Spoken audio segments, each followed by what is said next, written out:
Update 1.4 has been released for quite a while, and speed battles is part of that update. And as you can see, I've already maxed out on speed battles, but there's actually a single meta that can help you win almost all games in speed battles, and that is this strategy that I'm going to employ here against a Hall of Master player, and that is Grand, Tack Shooter, Alchemist, and Village.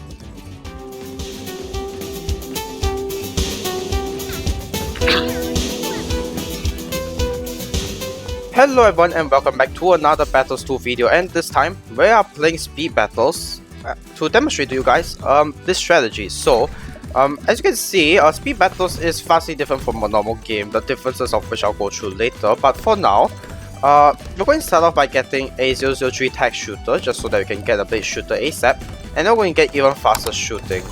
And I got first blood and now I'm not losing that many lives, but as you can see my opponent's losing quite a lot of lives, and he has a bomb shooter. And yeah, you might know that I use bomb shooters regularly, so you might think, what is wrong with the strategy? Well, the bomb shooters couldn't upgrade as fast as a Tack Shooter, and because of that, it couldn't actually pop that many Bloons. And because of the way that speed battles work, bomb shooters aren't the optimal tower for this game mode. So as you can see, I'm going to beat this Hall Master player very soon, and I didn't even have to use any boosts. And I didn't even have a chance to explain how speed battles work. So, as you can see, this strategy works. And come on, the fact that I defeated a Hall Masters player is honestly it's not the fact that he didn't play poorly. I mean, he tried. Maybe it's his first time playing, I don't know. But it does go to show that this is the only strategy that works so far. I've played dozens of games. You can check my live stream last night. But I couldn't find a single strategy other than this that could work in speed battles. Okay, now that we're on a new game, I'm going to try my best to explain how speed battles work as fast as I can before either of us wins or loses.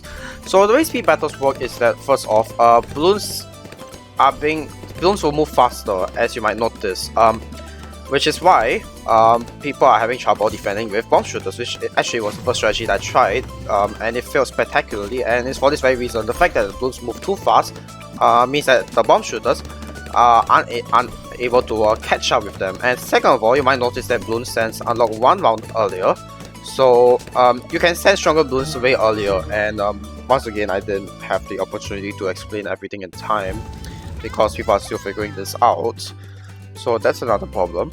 So because all Bloons sense unlock 1 round earlier, you are able to send stronger Bloons against your opponents earlier, and this makes it a lot more difficult to defend, and hence why Tack Shooter is the go-to strategy. Why? Because Tack Shooters, a simple 230 Tack Shooter can defend pretty much almost anything until purple Bloons. Zebra Bloons is a 50-50 depending on the map.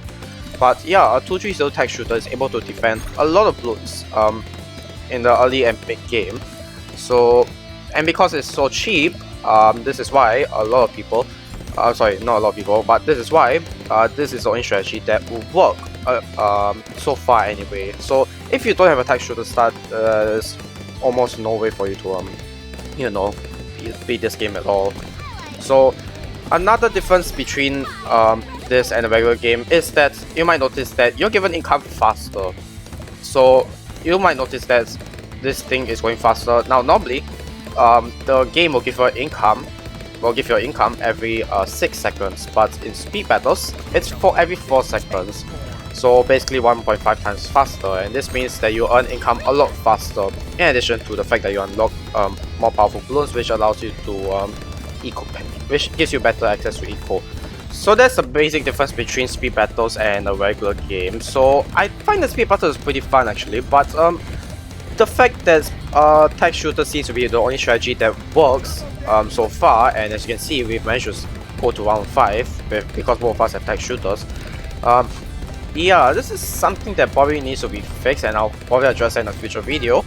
But we're here to talk about the strategy that will work against almost any game. So with that, let's continue talking about it. Now, the strategy that I employ, Tack Shooter, Elk Village, is actually a rather common strategy in the later games of in the higher end games of Battles 2 because of how powerful it is.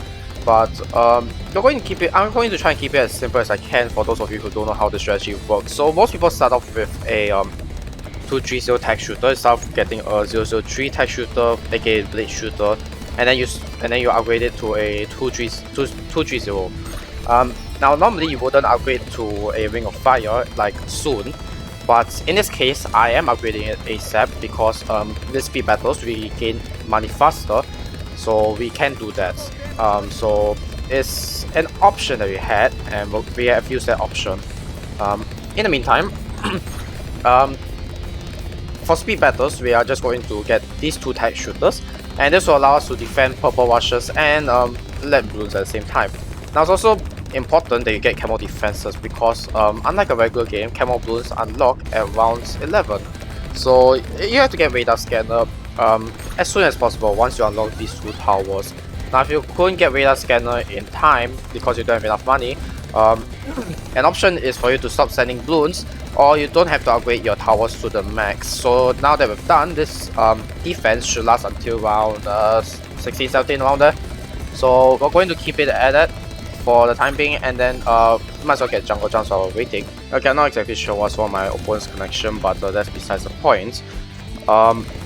As for eco, you might notice that we are just sending the strongest Bloon that we can at our opponent for the early rounds, and that is what you should do. Send the strongest Bloon, except for purples once they unlock at round 7. Don't send purples unless your opponent is using magic towers, because sending purples at them will actually weaken their health or reduce their health.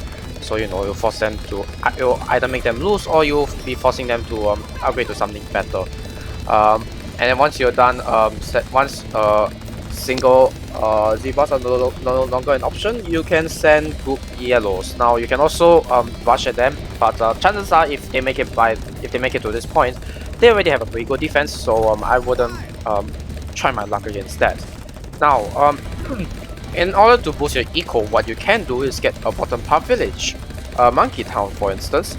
Monkey Town will help boost your eco by a lot, but it adds 10%, if I'm not wrong, to all Bloon sends, and getting Monkey City will add another 10%. So yeah, this is an upgrade that you should get if you want to use this strategy, and you have to use this strategy if you want to go as far as you can in speed battles. Now if your opponent sends a Moab Rush at you, around 17 to 18, you just have to spam 204 Tack shooters around the map, as many as you can. And once you are able to get Monkey City, just get Monkey City, because the earlier you get it, the better it is for your eco. Now I'm not sure why we are sinking. I suspect my opponent has something to do with that, but since we're here, we must talk about the disadvantages of this strategy. Now obviously this strategy doesn't work well in some maps. For example, Inflection. Inflection is one of the maps where this strategy doesn't work.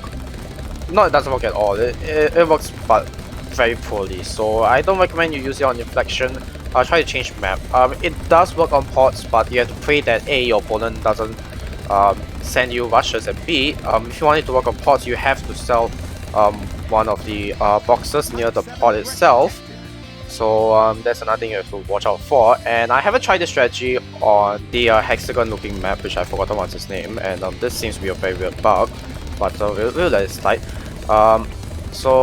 But I suspect that it wouldn't work too well. So if you get oh yeah, Berserk columns. If you get Berserk columns, I recommend you skip Berserk columns. So now, coming back to the strategy, we have the money to upgrade to the Tack zone, and since our opponent didn't send us Moabs, we are fine. So that's that. And once you upgrade to the Tack zone and you didn't get any other 204 Tack shooters, which you can get if your opponent decides to rush you with ZOMGs. All you need to, if your opponent decides to rush you with ZOMGs, all you need to do is get 402 Tack shooters to defend against the cell mix once the Moab class Bloons pop, and you need a few 204 Tack shooters to help pop the Moab Bloons itself. I might be wondering what the Alchemist is for, especially if you never played the strategy before, and that's understandable. So for us, we're going to place our Alchemist here in this map because why not? And I think we can upgrade this one to primary mentoring first for the time being. And now we can get stronger stimulants and faster throwing. Why? Because this actually allows it to the alch buffs allow the Tack shooters to deal more damage to the Bloons, and this is especially useful against 1+ Bloons, especially if you decide that, hey, maybe I should get the Tack zone. And speaking of which, you should also get a bunch more Tack shooters, but before that, you also must remember that you have to deal with DDTs, and this defense simply won't cut it. And unlike regular games, DDTs come out around 25, so you have to be careful about that. Because I can assure you, a single alch buff won't be enough to you know, deal enough damage to DDTs. So what can you do about it? You can get Metal Path Village. So MIB with bigger radius, because why not? Because MIB allows you the Tack shooter to pop any kind of Bloons, and kind of needed if you want to defend against DDTs, let alone 45 ones. But for now, we're going to assume that our opponent isn't going to send out DDTs, and we're going to get a perma brew so that we can you know, buff our Tack zone even more. And this time with a permanent buff, we don't have to worry about, you know, all this buffs expiring. There we go. And now we can continue upgrading our things. So first things first, let's switch over to Rainbow Eco, because Rainbow Eco actually gives you more money per second, even though it's very extremely expensive. At this point it doesn't really matter, so I'll just take it. And we're just going to go for overdrives, place a few more overdrives, and then we can also upgrade our Ring of Fire to Infernal Ring, which we're going to do shortly. Okay, so I'm going to stop ecoing around here because we have a lot more money than we need in terms of eco, so I'm not going to be worried about that. So the next thing I'm going to get is Primary Expertise. Not only does this buff our Tack shooter, it also gives us a Mega Ballista attack, which is very useful indeed. And finally, we're going to sell our village, but not because we don't need MIB, it's because I need to place the Tack shooter here, so we need to do this quickly.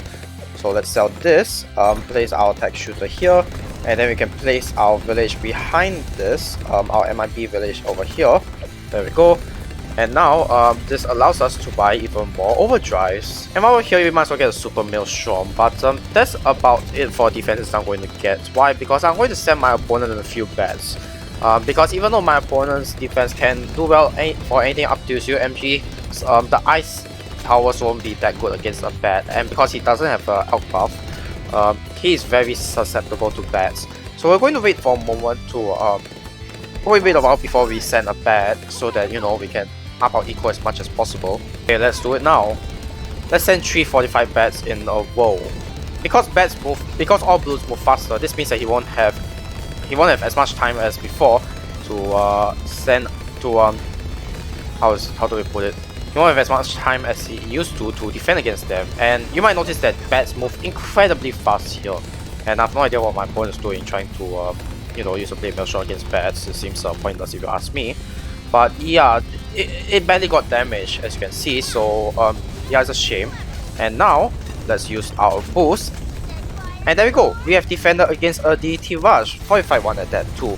So that is why the perma boost is very important. Not only does it allow you to pop DDTs along the MIB, it helps you defend almost anything. And with this strategy, you can actually defend against bats. Not sure how well it will defend against a group of 45 bats. Like maybe a few more bats than what I've sent. But it works so far, and it will continue to work. And that is how you are able to defend this strategy in the late game. So I hope this video has been very informative as to how this strategy works against almost any speed battles game. Like whether you can even win by around 5, 10, or even late game if you guys decide to go late game. So with that, thank you guys for watching. Don't forget to subscribe, leave a like if you like this video, leave a comment if you have any, and I'll see you guys in the next video.